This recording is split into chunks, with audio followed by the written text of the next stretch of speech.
మీనరాశి వారు ఈ వారంలో తాము చేపట్టిన పనులన్నీ కూడా సకాలంలో పూర్తి చేసుకుంటూ ఉంటారు. ఆత్మీయులను కలుసుకుంటారు. కుటుంబ శుభ కార్యక్రమాల్లో పాల్గొంటుంటారు.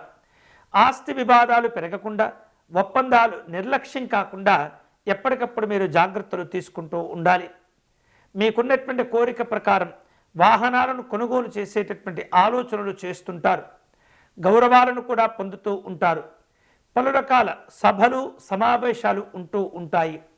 రాజకీయపరమైనటువంటి కార్యక్రమాల్లో మీరు ఏమాత్రం కూడా అనవసరంగా స్పందించకూడదు, విమర్శలు చేయకూడదు. అవకాశాలను జాగ్రత్తగా సద్వినియోగం చేసుకునే ప్రయత్నం చేస్తూ ఉండాలి. స్నేహితులను బంధువులను కలుసుకుంటారు.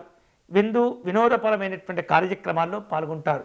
వ్యాపారాల్లో కాస్త ఒత్తిడి ఉన్నప్పటికీ కూడా వాటిని విస్తరింపచేసేటటువంటి ప్రయత్నాలు చేస్తుంటారు. ప్రశాంతంగా ఆలోచిస్తూ ఉండండి.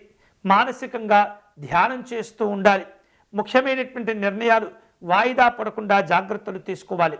వ్యాపారాలు ఈ వారంలో కాస్త మిశ్రమ ఫలితాలు ఇచ్చినప్పటికీ కూడా వాటిల్లో కొన్ని శుభ ఫలితాలు కూడా ఉంటాయి.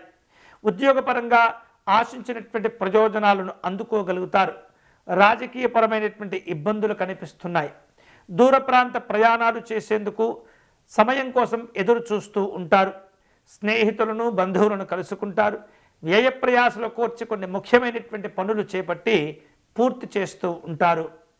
ఈ వారం మీనరాశి వారు మరిన్ని శుభ ఫలితాలు పొందేందుకై, ఆత్మస్థైర్యాన్ని పెంచుకునేందుకై సూర్యనారాయణ స్వామిని పూజించటం, ఆరాధించటం మంచిది. వీలైతే కనుక ప్రతిరోజు కూడా సూర్యనారాయణ స్వామి దండకమును పారాయణం చేయటం, మందార పుష్పాలతో అర్చన నిర్వహించటం మంచిది.